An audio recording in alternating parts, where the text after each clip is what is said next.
शंकर जी के नाम से अनेक व्यवस्थाएं दुनिया में हो गई। आदि शंकराचार्य के प्रसार के कारण शिव जी की पूजा बहुत जोरों ने मनाने लगा और दक्षिण में तो दो तरह के पंथ तैयार हो, एक जिसको शैवाइट्स कहते हैं और दूसरे जो वैष्णवाइट्स कहते हैं। अब शैवाइट माने शिव को मानने वाले और वैष्णवाइट जो विष्णु को मानने वाले।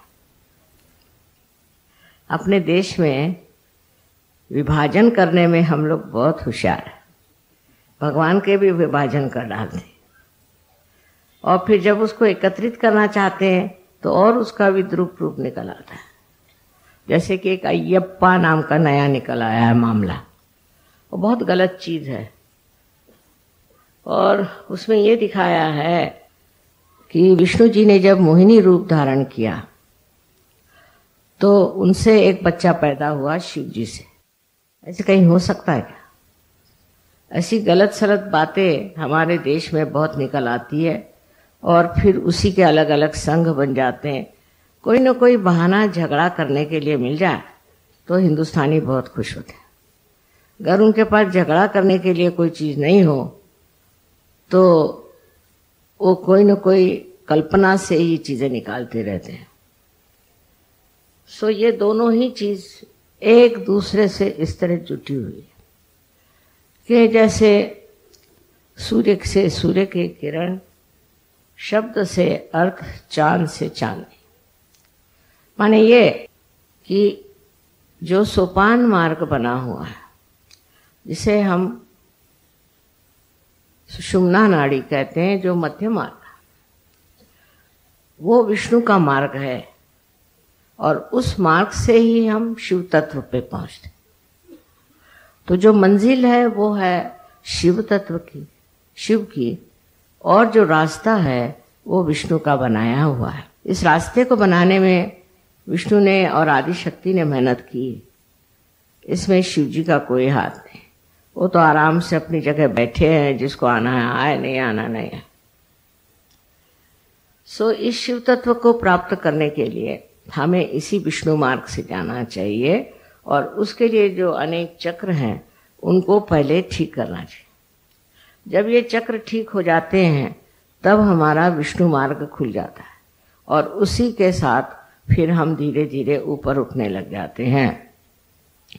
अब इन चक्रों के बारे में मैंने तो बहुत बताया था, पर हृदय में भी एक चक्र है जिसको हम कहते हैं लेफ्ट हार्ट। ये हृदय का चक्र नहीं है, ये सिर्फ एक तरह से हृदय जो है वो प्रतिबिंब है, रिफ्लेक्शन है महादेव का। शिव जी का स्थान तो सर से ऊपर है, बुद्धि से ऊपर, विचारों से ऊपर। ऐसे तत्व को प्राप्त करने के लिए सबसे पहले हमें इधर ध्यान देना चाहिए कि हमारा हृदय कितना साफ है। हृदय के अंदर हम अनेक तरह की गंदगी को पालते हैं। जैसे कि हम किसी से ईर्ष्या करते हैं। ईर्ष्या करना जैसे कि किसी ने आपके साथ दुष्टता भी की हो, आपको सताया भी हो, परेशान किया हो, लेकिन उससे ईर्ष्या करने से कोई फायदा नहीं। आपका हृदय अगर स्वच्छ है तो आपका जो आईना है जिसमें परमात्मा का प्रतिबिंब पड़ने वाला है वो साफ रहेगा। लेकिन आपके अंदर अगर ईर्ष्या हो तो वो साफ नहीं रह सकता और उसका प्रतिबिंब ठीक नहीं हो सकता। किसी से भी दुश्मनी मोल लेना, किसी के प्रति भी कुछ किसी तरह का हृदय में तिलमिश रखना या बुरी भावना रखना, ये गलत बात है। इसीलिए ईसा मसीह ने कहा है कि सबको माफ करो। माफ करना अत्यावश्यक है और उनसे पहले भी और बाद में भी अनेक साधु संतों ने यही बात कही कि सबको माफ कर दो। जैसे ही आप माफ कर देते हैं वैसे ही महादेव ऐसी चीजों को अपने हाथ में ले लेते हैं। सबसे जो सूक्ष्म शक्ति है वो महादेव की शक्ति, और वो उसको फिर पूरी तरह से दंडित करते हैं, उसको पूरी तरह से पनिश करते हैं। ये महादेव जी का कार्य है, आपका नहीं। और इसलिए आप ईर्ष्या किसी से करना बहुत बुरी बात। पर सहयोग में भी मैं देखती हूँ कि ईर्ष्या बहुत है। सहयोगियों को एक दूसरे से ईर्ष्या हो जाएंगे। अब किसी को ट्रस्टी बना दिया, दूसरे को नहीं बनाया, तो इसको ईर्ष्या हो जाए। उसमें ट्रस्टी वस्टी में कुछ राम नहीं है, तो आप लोग जानते हैं सब झूठी बातें। माने ये ढकोसला बनाया हुआ है, एक माया जाल फैलाया हुआ है, पर उसमें भी लोगों का दिमाग खराब हो जाता है। और दिमाग किसी का खराब होता है और दिल किसी का खराब होता है। अब मैं क्या करूं, मेरी खुद समझ नहीं आता है कि इतना बड़ा कार्य इतने देशों में चल रहा है, तो कोई न कोई एक आदमी से ही तो संबंधित हो सकते हैं। हालांकि अब धीरे धीरे मामले साफ हो रहे हैं, पर तो भी आपको हैरानी होगी कि अब भी इसकी बड़ी चर्चा होती है, कौन लीडर है, कौन क्या। दूसरी बात, हमारे लिए, एक हिंदुस्तानियों के लिए एक वरदान को कि ईर्ष्या जो है वो पैसों के मामले में हो जाती है। सहयोग में भी पैसों के मामले में बड़ी ईर्ष्या है। किसी के पास ज्यादा पैसा है, किसी के पास कम पैसा है। और सहयोग के कार्य करते वक्त भी लोग देखते हैं कि कितना पैसा किसको मिलता है, कौन कितना पैसा देता है। जिसका हृदय पैसे में उलझ गया वो सहयोग के काम के आदमी नहीं, क्योंकि उनके हृदय पे जड़वाद, मटेरियलिज्म छाया हुआ। किसी भी तरह के जड़वाद से अगर आप ग्रसित हैं तो आपका उद्धार होना बड़ा कठिन है। ये अपने देश की विशेषता है, परदेश में इतना नहीं देखा मैंने, पर यहाँ इसकी विशेषता है। सबसे हम सोचेंगे कि रशिया में और ईस्टर्न ब्लॉक में पैसा कम है, पर उनको बिल्कुल परवाह नहीं है, वो पैसे की बात ही नहीं सोचते। का हृदय इतना स्वच्छ है, इतना स्वच्छ हृदय है, और बड़े स्वच्छ हृदय से ही भक्ति हो सकती। हम लोग तो जब प्रार्थना करते हैं तभी हाथ पैर धोते हैं, नहाते हैं, पर हृदय का स्नान होकर के अगर हम प्रभु से ये कहें कि हमारे अंदर की ये जो गंदगियां हैं इसको तुम हटाओ और हमें स्वच्छ करो, तो ज्यादा अच्छा होगा।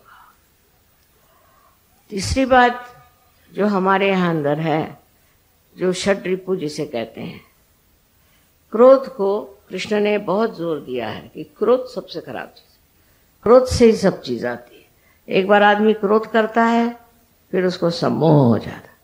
वो फिर सोचता है कि मैंने क्यों कहा, नहीं कहना चाहिए था, ये नहीं वो नहीं, पर वो आपे में नहीं रहता। जब उसे क्रोध आता है, क्रोध में वो आपे में नहीं रहता, आपे से बाहर हो जाता है, और जो मुंह में आए सो बकता है, उसका कोई अर्थ नहीं। या इतने दिन की जो मैल अपने हृदय में समाई हुई है वो उसके मुख से निकलती है। इस क्रोध को बचाना चाहिए। ये किस लिए क्रोध आता है, इधर गर्चित्त दिया जाए कि हम क्यों क्रोध करते हैं। फिर कुछ लोग हैं वो व्यक्ति मात्र से करते हैं, कोई एक समाज मात्र से करता है। इस तरह से अनेक तरह से लोग क्रोध को करते हैं। ये क्रोध हमें अंदर क्यों आता है, किस लिए हम क्रोधित होते हैं, ये सोचना चाहिए। बहुत से लोगों ने मुझसे कहा कि माँ अगर आपके खिलाफ कोई कहता है तो हमें बड़ा क्रोध आता है। मुझे तो हंसी आती, अगर कोई मेरे विरोध में कहता तो सच कहती हूँ मुझे हंसी आती, क्योंकि इसमें कोई अर्थ ही नहीं मेरे विरोध में कहने की। ऐसी कौन सी बात है, मैं तो प्यार करने जा रहे हैं और मेरे विरोध में बोल रहे हैं, तो अब करे क्या। पर किसी किसी की बुद्धि टेढ़ी होती है तो उस पर दया करनी चाहिए, उसको सोचना चाहिए कि इतना महामूर्ख है ये। जो आदमी क्रोध में उतर जाता है उसके तरफ दृष्टि जो है वो अत्यंत शालीन होनी चाहिए, जिससे उसका भी क्रोध ठंडा हो सकता है। अपने देश में क्रोध करने वाले अनेक तरह के लोग हैं, उसकी संस्थाएं हैं जो सिर्फ क्रोध से इसको मार, उसको मार, इसको पीट, उसके पीट, और फिर सामाजिक तौर पर भी ये चीज बनती जा रही है। ये बड़ी भयानक चीज है, लोगों को मारना, पीटना, फिर उसके दंड पर एक कोई सेना तैयार करना या कोई मारने पीटने वाली चीज तैयार करना, ये बड़ी भयानक है। हालांकि अगर अपने संरक्षण के लिए कोई आदमी ऐसी चीज रखता है तो उसमें इतना हर्ज नहीं, पर तो भी अगर वो परमात्मा का भक्त है तो उसको कोई जरूरत नहीं। ऐसा आदमी हमेशा संरक्षित है, जिसको अंदर श्री महादेव का वास है। उनको कौन हाथ लगा सकता है, उनको कौन नष्ट कर सकता है। कुछ भी करो, कितना भी उनको सताओ, तो भी वो इंसान नष्ट नहीं हो सकता। लेकिन जो उनको सताएंगे वही नष्ट हो जाएंगे। जब इस बात का पूर्ण विश्वास आपके अंदर हो जाए कि जो आपको सता रहे हैं वही नष्ट हो जाएंगे, अपना दिल, अपना हृदय आप एकदम स्वच्छ रखें। स्वच्छ हृदय में ही ये कार्य हो सकता है, क्योंकि शिव का स्थान हमारे अंदर प्रतिबिंब रूप है, और जो आईना स्वच्छ होता है उसी में उसका प्रतिबिंब पड़ता है। शिव जी का क्रोध एक ही बार होने वाला, और होता है एक बार, ऐसा लोग कहते हैं, पर मैंने अनेक बार उनको क्रोधित होते देखा, क्योंकि उनका अधिकार है, उनका अधिकार है क्रोध करने का। अगर कोई आदिशक्ति के विरोध में कार्य करता है तो शिव जी का हाथ बड़ा लंबा है, कुछ भी करो वो मानते नहीं हो, ठिकाना ही कर देते हैं, क्योंकि वो जानते हैं कि आदिशक्ति जो है वो तो कुछ नहीं करेगी, वो तो किसी को दंडित नहीं करेगी, वो सबको माफ कर देगी। तब उनका हाथ इतना लंबा है कि जिसकी कोई हद नहीं, और जब वो हाथ चलता है तो फिर कोई नहीं रोक सकता। उनसे आगे कौन बोले, उनके आगे भी मर्यादाएं हैं जिसको आप उठा नहीं सकते, बढ़ा नहीं सकते। इस तरह से आपको समझना चाहिए कि अपने वैयक्तिक जीवन में सहयोग में आपको शिव जी का ही अनुसरण करना है, क्योंकि नहीं करोगे तो पहले चीज है हार्ट की बीमारी हो जाए। ये पहली चीज है, हार्ट की बीमारी हो जाए। इसमें दो तरह से खेल होता है। एक तो अति क्रोध से हार्ट पकड़ जाता है, और दूसरा है कि क्रोध के बाद पश्चाताप हो तो आपके अंजाइना की बीमारी हो जाती है। इस प्रकार दोनों ही चीजें बेकार है, पर कहने से क्रोध नहीं जाता। ये तो एक शराब जैसी चीज है, आदत हो जाती क्रोध करने की, उसी में मजा आता है, बस मुंह फूलने लग जाएगा और गुस्सा आने लग जाएगा, आप उसको कंट्रोल नहीं कर पाए। तो मैंने ये सोचा कि अगर शीशे के सामने बैठ के आप क्रोध करें अपने ऊपर, अपने को दो चार सुनाएं, और शीशे के सामने बैठ के ये कहें कि मेरे जैसा महामूर्ख कोई नहीं, तब ये क्रोध शायद ठंडा हो जाए। ये भी मैं शायद ही कह रही हूँ, क्योंकि कभी कभी ये समस्याएं इतनी उलझी होती हैं कि उसको सुलझाना बहुत मुश्किल है। आगे चल के देखा गया है कि जितना हम किसी चीज ध्यान देते हैं और उस चीज के ऊपर हम जिसको कहते हैं रिएक्ट करते हैं, किसी ने कुछ कहा फौरन रिएक्शन होगा। ये प्रथा ज्यादा विदेश में, जैसे अब ये कारपेट बिछा, फौरन कह देंगे कि आई don't like it, I like it. ये कौन होते हैं आप कहने वाले? हर एक चीज को आजकल की फैशन है, I like it, I don't like it. हर एक आदमी जैसे कोई बड़ा भारी चिकित्सक है जो कहेगा कि मुझे पसंद है, मुझे पसंद है। ये कहना ही नहीं चाहिए, ये कहना ही आपके आज्ञा का लक्षण है कि आप अपने को समझते क्या है कि आप उसको कहते हैं ये मुझे पसंद है, ये मुझे पसंद है। कोई भी चीज को पसंद नापसंद करने का आपको कोई अधिकार नहीं। किसी बेचारे ने बढ़िया तरीके से, समझ लीजिए, आपके लिए फूल दिया, तो आप कहेंगे साहब मुझे ये फूल पसंद है। उसके पीछे छिपी हुई उसकी भावना को आप इसलिए नहीं समझ पाते कि आपके अंदर शिव तत्व नहीं। एक छोटी सी भी चीज हो, अगर किसी ने गरीब ने आपको दी है तो उसको आप अगर उसकी भावना को पीछे समझ नहीं पाते, किस प्रेम से वो चीज लाए। इसके लिए हमारे यहाँ सुदामा का उदाहरण दिखाया गया है कि वो एक कुरमुरे लेके पहुंचे थे उनके पास में, और उनका कितना मान श्री कृष्ण ने किया। कोई चीज जो प्रेम भाव से देते हैं वो ऐसा ही है जैसे कि एक शीशे को आप पारस पीछे से लगा दीजिए, चमक जाता है। ऐसे ही चीज है, अगर आपके अंदर भावना बहुत सुंदर हो, अच्छी हो, पर पैसा नहीं हो, तो आप कोई छोटी सी चीज भी उनको लेकर दे दें तो दूसरे को सोचना चाहिए, आहा क्या बढ़िया चीज। किंतु इस भावना से मनुष्य के अंदर एक सूक्ष्म दृष्टि प्राप्त होती है, जिसको कहना चाहिए कलात्मक, जिसमें कला का प्रादुर्भाव होता है, से कला दिखाई देती है। तो आप समझते हैं कितनी कलात्मक चीज है। ये कला है प्रेम की कला, ये प्रेम की कला है। इस कला से आप देख सकते हैं कि इस मनुष्य में कितना प्यार है, कितना मोहब्बती है, कितना प्रेम करने वाला है, कितना सज्जन है, कितना अच्छा है। जब आप ये चीज देखना शुरू करेंगे तब आपकी नजर अपने ऊपर जाएगी और आप ये सोचेंगे कि मैं क्या हूं, मुझ में इतना प्यार है, मुझ में ये सज्जनता है, मुझ में ये अच्छाइयां हैं कि मैं ऊपरी जबानी जमा खर्च करता हूं और लोगों को भुलावे में डालता हूं। वास्तविकता हम अपने ही को भुलावे में डालते हैं। जब हम गलत काम कर रहे हैं, गलत तरीके से रह रहे हैं, जब हमारे जीवन में पूरी तरह की गलत गलत धारणाएं बनी हुई हैं, तो हम किसी को भी सुख नहीं दे सकते और अपने को तो बिल्कुल ही नहीं दे सकते। इसलिए स्वार्थ के दृष्टि से भी, स्वार्थ शब्द बड़ा सुंदर है, स्व का अर्थ जानना चाहिए। स्व माने आत्मा, उसका आप अर्थ जाने। अर्थ जानने के लिए शिव जी की पूजा लोग करते हैं, पर मैंने देखा कि शिव जी की पूजा करने वाले लोग बड़े गुस्से वाले, बड़े क्रोधी, बड़े कंजूस और न जाने क्या क्या होते हैं। शिव जी जैसे दाता कोई नहीं, शिव जी जैसे प्रेम करने वाले, जो ये प्यार का स्रोत है, जो आज बह रहा है, ये शिव जी के चरणों की लीला है। उन्हीं के वजह से ये कार्य हो रहा है कि मनुष्य प्यार में डूबा जा रहा है सहयोग के बाद। सहयोग के बाद जब आप की स्थिति वो हो जाती है तो आप जब आत्मा कहना चाहिए या आपके अटेंशन जो है, चित्त जो है, वो शिव जी के चरणों में लीन हो जाता है।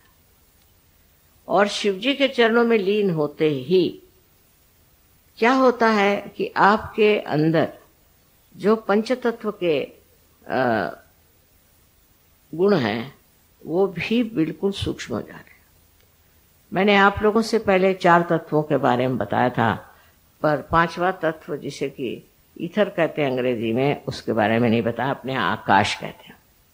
आकाश तत्व का ये है कि जब मनुष्य सूक्ष्म स्थिति में जाता है तो उस सूक्ष्म आकाश को भी प्राप्त करता है। वो आकाश जो कि ईथर को चला, उस आकाश को चलायमान भी करने की जरूरत है। अगर किसी को कोई तकलीफ होती है, कोई परेशानी होती है, तो वो सब जगह व्याप्त है, हर जगह वो आकाश तत्व जो है, तत्व मैं कह रही हूँ, व्याप्त है। फौरन आपका असर वहां पहुंच जाता है जहां जरूरत होती है। बड़े कमाल की बात है, पर होता है और हुआ है, और इसी को लोग चमत्कार कहें, पर ऐसी बात नहीं है। सहयोग में अगर आप शिव तत्व में जागृत हो जाए तो आपके अंदर के जितने सूक्ष्मतर कहना चाहिए, जो भाव हैं और जो स्थिति है वो जागृत हो जाती है। इसलिए चाहिए कि हम लोग पहले अपने दिल को साफ करें। अब दिल के साफ करने में मैंने आपसे 3 रिपुओं की बात करी। अब चौथा रिपु जो हमारे अंदर है वो है मद। मद माने घमंड। जब औरतों में घमंड आ जाता है तो वो आदमियों की चाल चलती है, फिर वो औरतों जैसे नहीं चल सकते। घमंड, हम माने बहुत, हम कोई विशेष, हमारी कुछ तो भी ज्यादा, या तो पैसे वालों की लड़की है, या सुंदर है, या सुशिक्षित है, या चाहे जिसकी भी बात, किसी भी बात से अगर घमंड आ जाए तो आदमी, औरत जो है वो आदमी जैसे चलने लगे। और जब आदमी को घमंड आता है तो औरतों जैसे चलने लगता। माने बनता ठनता है बहुत, शीशे के सामने घंटों बैठता है, बाल बनाता है, ये करता है वो करता है, सब औरतों के धंधे करता है। बनना ठनना औरतों का काम है। चलते वक्त भी सीधे नहीं चलता, एक विशेष रूप से चलता है। अगर पीछे से देखो तो लगे कोई औरत चली जा रही है मर्दाना कपड़ा पहन। जब आदमी के अंदर ये चढ़ जाता है मद, तो कहते हैं ना मद मस्त हुए, तो मद मस्त हुए तो डोलने लग जाते हैं हाथी के जैसे। उनके सारा ही ढंग अलग अलग हो जाता है।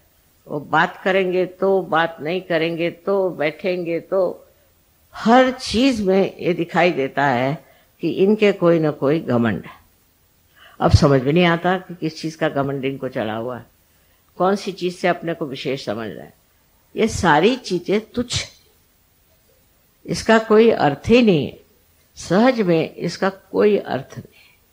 और इसलिए ऐसी चीजों में विश्वास कर लेना कि हम कोई विशेष हैं, तो आप शेष ही रह जाते, विशेष नहीं रह जाते, शेष रह जाते।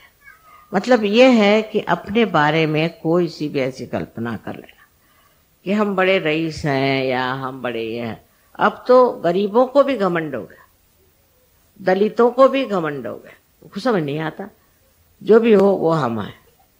इस तरह से लोग बातें करते। आप स्वयं साक्षात क्या है? एक ईश्वर भक्त, परमात्मा को मानने वाले सजोगी। आपको इस तरह से अपने बारे में सोच लेना, आनंद से परे होना है।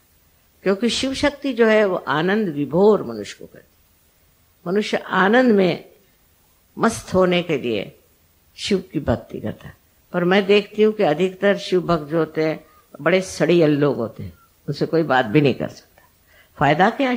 शिव की भक्ति करते हो जो नटराज साक्षात सारे कला का प्रादुर्भाव करने वाले, जो अत्यंत आनंदी और आनंद के स्वरूप हैं, उनके आगे ये शिव भक्त, इनको शिव भक्त कैसा कहा जाए? गले में इतना बड़ा बड़ा लिंग लटकाते हैं, इससे हार्ट अटैक आता है। उसकी क्या जरूरत है? आप स्वयं साक्षात लिंग स्वरूप होइए। वो न होते हुए वो जो कार्य करते हैं कि हम शिव भक्त हैं, लगे लड़ने शिव भक्ति करके, और उसके अलग अलग मार्क्स हैं। अगर शिव भक्त होगा तो ऐसे ऐसे लगाएगा, और अगर विष्णु भक्त होगा वो ऐसे लगाएगा। अरे भाई, इसका क्या अर्थ है? ऐसे लगाने का अर्थ है मैं तो ऊर्ध्वगामी है। ठीक है, आप ऊपर चढ़ रहे हैं ऊर्ध्वगामी, और पहुंच करके आप शांत। दोनों ही लगाना चाहिए, और नहीं तो लगाओ ही मत। इसका कोई अर्थ होना चाहिए कि जिस चीज को प्राप्त करने जा रहे हैं उसका ये सोपान मार्ग है, इस रास्ते से आप गुजर रहे हैं। इसमें एक एक गंदी चीजों को छोड़ते जाना है। दूसरों को भला बुरा कहने से पहले अपने को भला बुरा कहना सीखिए।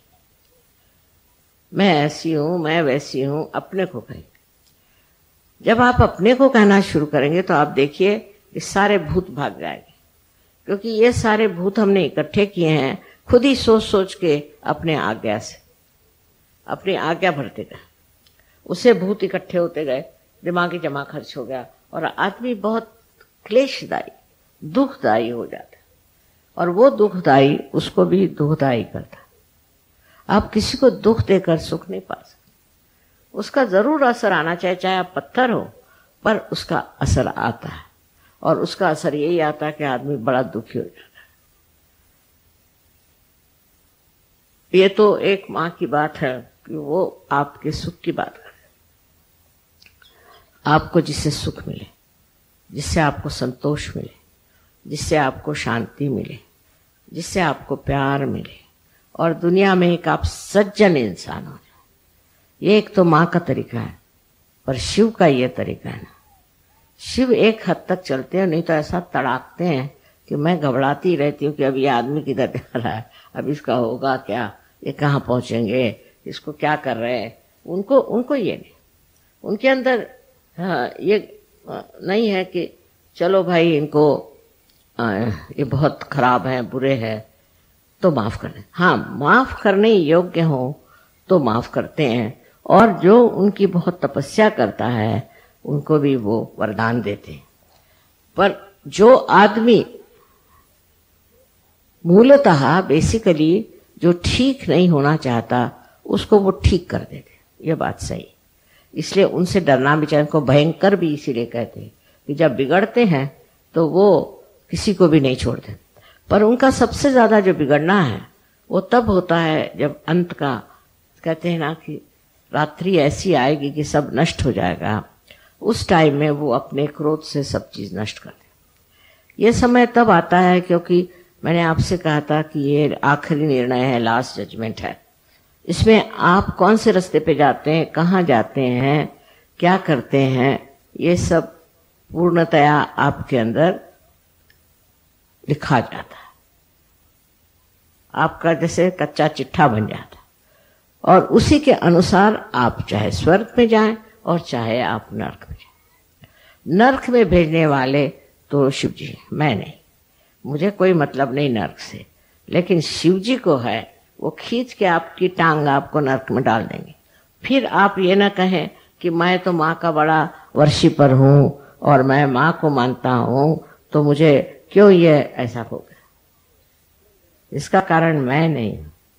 जिसने एक बार मुझे माँ कह दिया उसके लिए मैं कभी कुछ बुरा नहीं सोचती, पर शिव जी की मर्यादाएं अगर मैं हूं तो मेरी मर्यादाएं भी वो। बट इस मामले में सबका, दोनों का स्वभाव बिल्कुल विपरीत होने के कारण आपको बहुत समझ करके रहना। और ईसा मसीह में भी जो 11 रुद्र हैं वो भी यही है। रुद्र की जो भावना है वो भी शिव जी के स्वरूप हैं और इसलिए बहुत संभल के आपको रहना चाहिए। इसके बारे में आपको इसलिए वार्निंग देनी है कि सहयोग में भी लोग आते हैं, कोई पैसा कमाता है, कोई बुराई करता है, कोई खराबी करता है, कोई अन्याय करता है। ऐसे लोग तो झटक जाते ही, निकल जाते हैं, पर निकलते ही साथ शिव जी की कक्षा में आ जाते हैं। फिर मुझे खबर आती कि वो बैंकरप्ट हो गए, वो ऐसा हो गया, वैसा हो गया। मैंने कहा भैया आप मुझे मत बता। जब वो खुद ही छोड़ के भागे अपने संरक्षण से तो उसे कौन बचा सकता। इसलिए आपको चाहिए कि आप अपना संरक्षण शिव में खोजें। माँ में तो है ही संरक्षण, लेकिन शिव में खोजना चाहिए। उसके लिए ये जो मैंने अभी आपको बताया है कि 5 चीजें, इन 5 तत्वों में जो सूक्ष्म चीज है उसको प्राप्त करना, और उसको प्राप्त करने के लिए आपको ध्यान करना जरूरी है। जो लोग ध्यान करते हैं वो अलग ही दिखाई देते, और जो लोग ध्यान नहीं करते वो अलग दिखाई देते, इसमें कोई शक नहीं। अब जो लोग ध्यान करते हैं पर ध्यान में मन नहीं, ध्यान में प्रवृत्ति नहीं, ध्यान की समझ नहीं, ध्यान में सूझबूझ नहीं, और उसके प्रति एक आलस्य हो, तो भी वो ध्यान फलीभूत नहीं होता, उससे कोई फायदा नहीं होता। ऐसा ध्यान हो कि जिससे अंग अंग आपका जो है वो खुश हो जाए, जिससे आनंद की वर्षा हो। शिव जी का पहला और महत्वपूर्ण जो हिसाब किताब है वो यह है कि वो आपको आनंदित करते हैं, पुलकित करते हैं। उनके नामस्मरण से ही मनुष्य को आनंद मिलना चाहिए, पर उसके अपोजिट होता है, उसके विरोध में ही लोग रहते हैं। जो होना चाहिए वो नहीं होता। ये मुझे बड़ा आश्चर्य होता है कि जिनको हम शिव के भक्त समझते हैं वो इस कदर सूखे रूखे कैसे हो सकते, हो ही नहीं सकते। इसमें एक कारण और भी कि जो बहुत ज्यादा कार्य में रत रहते हैं, बहुत ज्यादा, वो राइट साइडेड हो जाते हैं। जब वो राइट साइडेड बहुत हो जाते हैं तो शिव से वंचित हो जाते हैं, शिव से हट जाते हैं, और शिव फिर अपना असर दिखाते हैं। अब आपको पता है कि शिव जी की बहन सरस्वती है।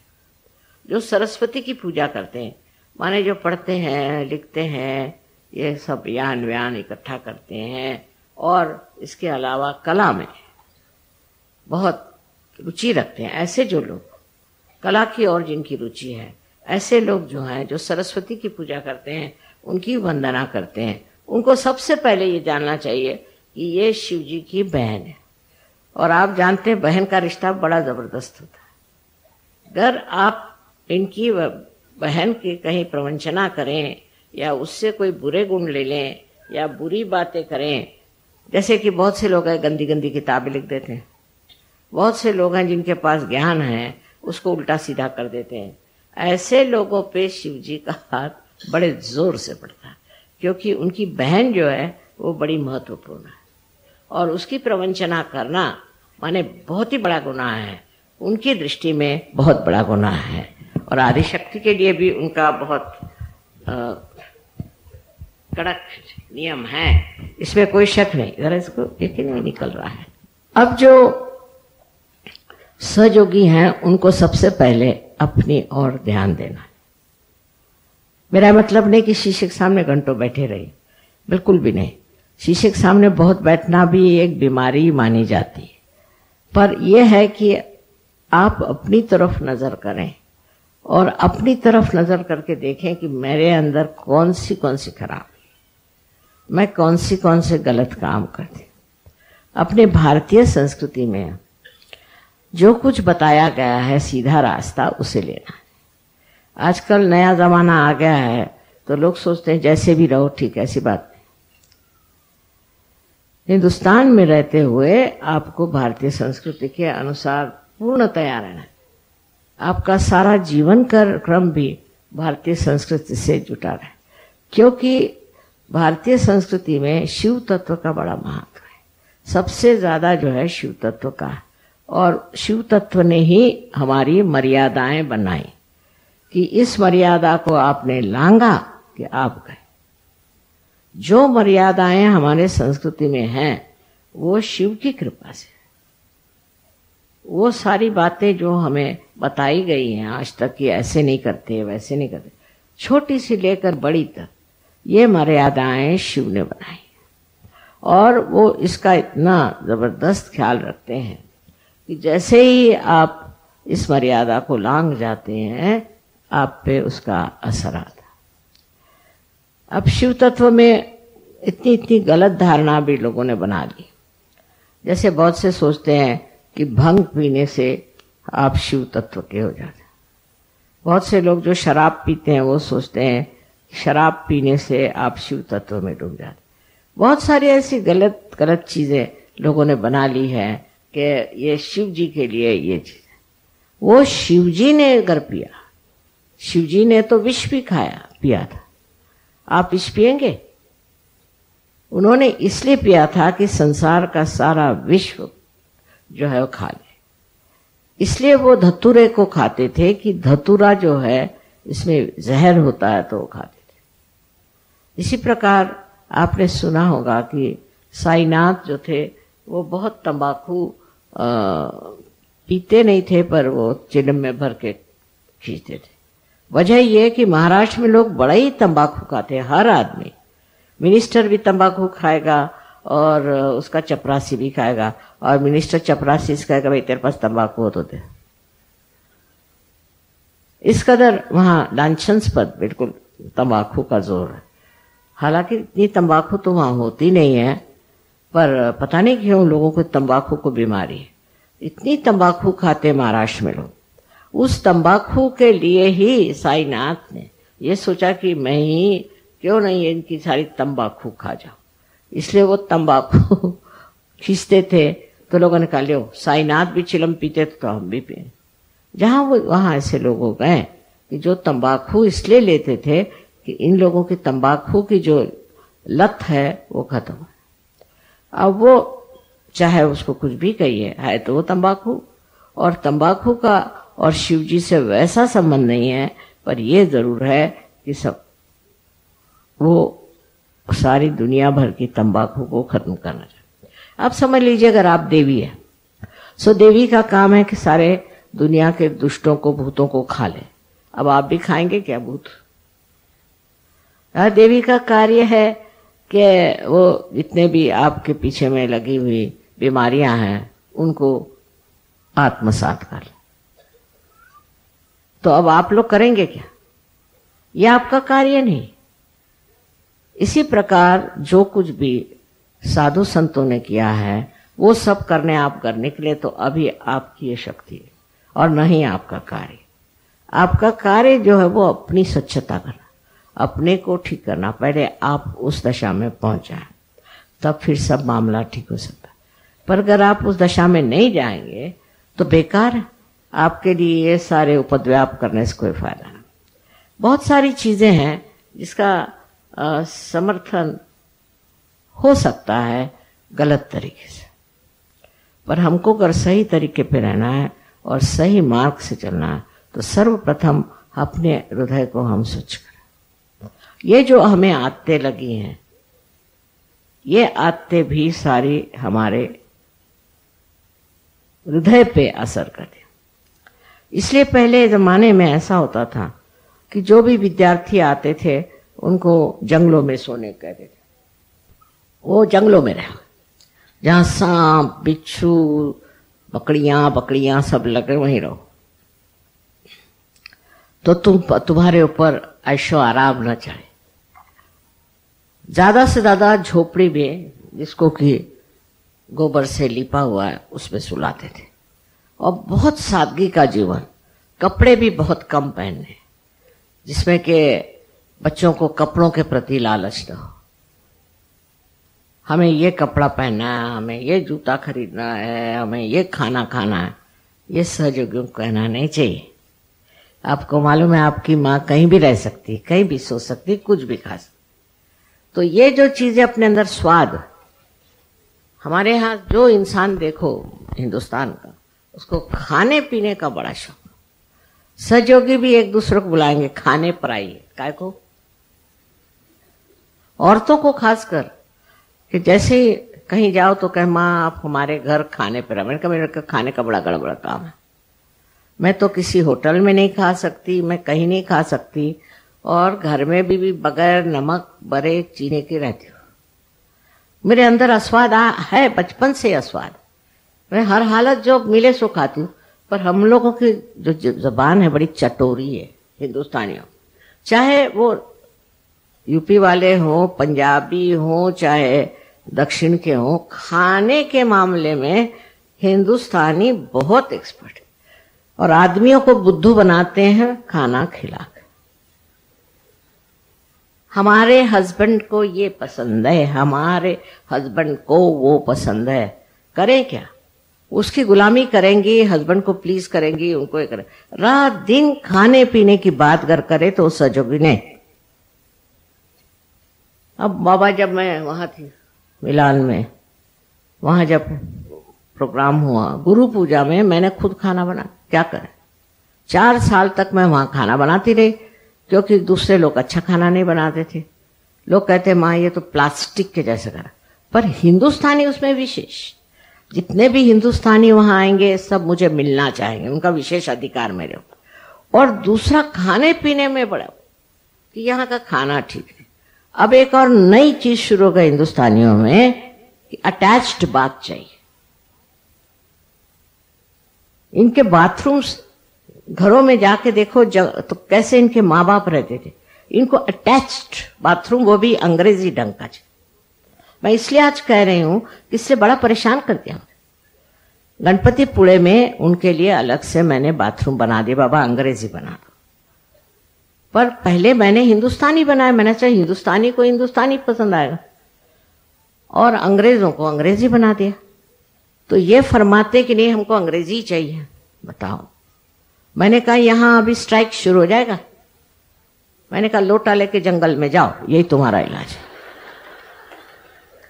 सालों भर ऐसे जाते रहे और अब बड़े साहब हो गए हैं अटैच्ड बाथरूम के लिए। तो बेचारे अंग्रेजों ने, जो परदेसी फॉरेनर्स थे, बेचारों ने कहा माँ हमें तो हिंदुस्तानी अच्छा लगा क्योंकि बड़ा साफ है, हमें आप हिंदुस्तानी दे दो। तो मैंने अदल बदल दिया, तो बड़े खुश हिंदुस्तानी की अटैच्ड बात मिल गया। शर्म करनी चाहिए, सहयोगियों को ऐसी बातें करते हो शर्म करनी चाहिए। आपके बाप दादे तो लोटा लेकर के जाते थे, और आपको ये क्या शौक, आपको कोई बीमारी है, कोई तकलीफ है? और मुझे एक आफत में डाल दिया था। पर एक तरह से मेरे दिमाग में बात आ गई कि चलो भाई तुम ये लो और तुम ये लो। इस तरह से बहानेबाजी और ये करना, ये हिंदुस्तानियों का काम। अब आपको और हैरानी होगी कि जो लोग कबीला आते हैं, सब लोग सबके साथ रहते हैं, बहुत रईस लोग हैं, मोटरे हैं, सब है, लेकिन वो सब पिंडॉल में सोएंगे। पर हिंदुस्तानी अपने लिए एक स्पेशल जगह, उनको होटल में रहेंगे, मोटरों में घूमेंगे, कोई भी तरह की जरा सी भी उनमें त्याग नहीं, त्याग करना सीखा ही नहीं। आजकल हम मॉडर्न क्या हो गए मेरी समझ में नहीं आया। अब इन लोगों के घरों में नौकर नहीं, तो ये लोग अटैच्ड बात इसलिए नहीं रखते, एक ही रखते, बाबा सफाई करना पड़ता है। आप लोगों के नौकर चाकर हैं तो चलो 10-10 बाथरूम रख लिए, पर ये सब आते आपको अपने स्वयं के शक्ति से दूर ले जाए। फालतू चीजों में आपका ध्यान जाना, फालतू बातों में आपका हाथ जाना, ये सब आपको एक बहुत ही सर्वसाधारण मनुष्य बना देगा। औरतों के आजकल चला हुआ है कि ब्यूटी पार्लर में जाएंगी, शक्ल तो वही रहती है, वहां पैसा खर्चा करेंगी, वहां ये करेंगी, वहां ये करेंगे। हमारे पूना में तो ब्राह्मणों की औरतें स्लीवलेस पहनेंगी, काला चश्मा लगाएंगी और वो मोपेड पे बैठ के घूमेंगे। मेरे समझ नहीं आता। पूना में, जो कि पुण्य पట్టणम है, ये क्या पुण्याई का इंतजाम है? इस तरह से हम लोग विदेशी चीज को ले रहे हैं बगैर सोचे कि इसमें शिव का तत्व कितना है। शिव को देखो, रंग दड़ंग बैठते हैं अपने ऐसे, वो अपने बारात में भी ये नंदी पे बैठ के गए। नंदी क्यों? क्योंकि नंदी उनका शिष्य है, वो जो बोलेंगे उसमें गर्दन हिलाता है, कुछ भी बोले तो इसलिए नंदी उनका सबसे प्यारा शिष्य है। अब इस पे बैठ के वो वहां पहुंचे विवाह करने, तो पार्वती जी को तो कुछ ऑब्जेक्शन नहीं था, पर उसके भाई साहब जो विष्णु थे वो जरा कुछ घबराए कि ये क्या चला आ रहा है दूल्हा में।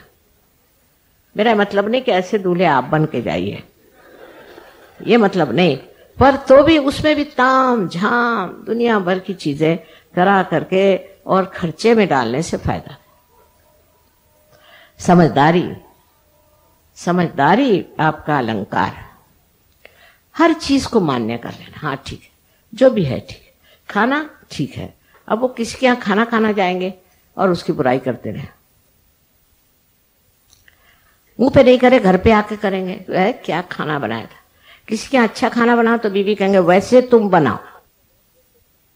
भाई सारी, इसको जिह्वा लौलुप्य संस्कृत में कहते हैं, हिंदुस्तान में बहुत ज्यादा, हद से ज्यादा है, और इसको कुछ कम करना चाहिए।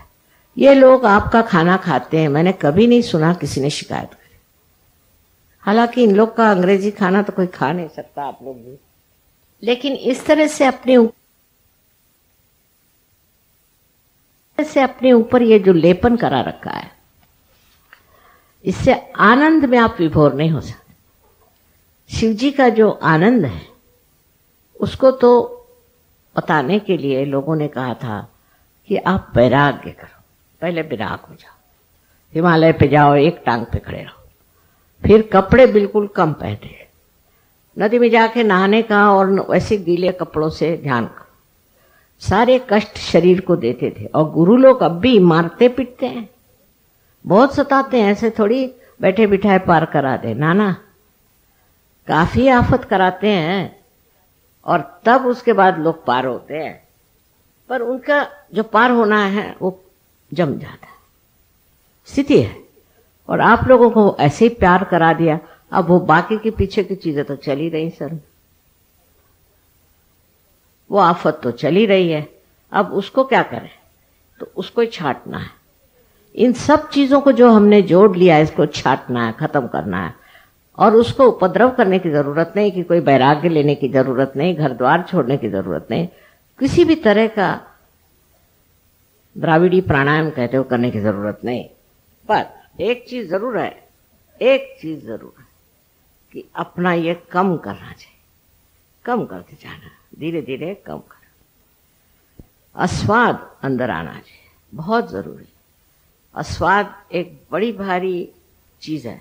लोग बहुत नाराज होते थे अगर खाना उनके समझ में नहीं आया तो थाली फेंकेंगे, कहीं मारेंगे पीटेंगे नौकरों को, पता नहीं क्या करें। अगर आपके अंदर स्वाद आ जाए तो बहुत हलवाइयों की दुकानें भी बंद हो जाएंगी मेरे ख्याल से। बहरहाल मेरा कहने का मतलब यह है कि शरीर का माध्यम नहीं कर रहा, शरीर के लिए कंफर्ट है। समझ लीजिए अगर आप पलंग पे सोते, जमीन पे नहीं सो सकते, तो 10 दिन जमीन पे सोई, कैसे नहीं सो सकते? अपने शरीर को अपना गुलाम बनाए बगैर नहीं हो। अपने कंफर्ट की बातें जो हैं वो खत्म करें। बहुत से लोग हैं वो बस से नहीं चल सकते क्योंकि वो मोटर से जा सकते, फिर इसकी मोटर मांग, उसकी मोटर मांग, इसमें बैठ उसमें बैठ, पर कोई भी ये नहीं सोचेगा चलो आज बस से चल के देख क्या होता है। और पहले तो बस भी नहीं थी, लोग चलते ही थे। हम जब स्कूल में पढ़ते थे 5 मील रोज सवेरे चल के जाते थे। हमारे घर में मोटरें थी, सब कुछ, ये माँ बाप की हमारे, पर हम खुद बहुत शौकीन थे। पैदल चलो, और जूते नहीं पहनते थे, चप्पल नहीं, हाथ में लेके जाना, क्योंकि वाइब्रेशंस की वजह से अच्छा था जमीन पे चलना। आप लोग भी थोड़ा सा जूतों के बगैर, चप्पल के बगैर चलना सीखें, बहुत जरूरी है। उससे बड़ा फायदा हो, जमीन को भी वाइब्रेशंस मिलेंगे और आपको भी अच्छा लगे। हर तरह की चीजों में हम लोग बहुत ज्यादा आराम पसंद हो। पहले 2-4 नवाब लोग जैसे थे वैसे अब हम लोगों का, और क्या मिला है? उससे कुछ नहीं मिलने वाला। ये सब की गुलामी करते करते सारी जिंदगी बीत जाएगी। इस गुलामी को कम करना है और सिर्फ परम शिव के तत्व को अपने अंदर धारण करना है। और उसके लिए जरूरी है कि कोई भी चीज महत्वपूर्ण है। आज ये कपड़ा पहनना है तो कल वो कपड़ा पहने, तो उसके साथ वो मैचिंग करना है, तो उसके साथ वो चाहिए। जो कुछ मिलता है ले लो, जो कुछ आता है उसको पहन लो, कोई हर्ज नहीं, उसमें आप पे कोई आफत नहीं आने वाली। उल्टे आपको समाधान होगा कि मैं समाधान, जो भी मुझे मिला वो मैं समाधान से स्वीकार कर। आजकल हमारे नाक वहाँ, पता नहीं यहाँ भी है क्यों नहीं, कि वो गैस का सिलेंडर 16 रुपए महंगा हो गया। तो औरतें, उनकी बड़ी फोटो आई, सब बड़ी सजी धजी। मैं कहा 15 रुपए का तो इनके पाउडर ही लगता होगा।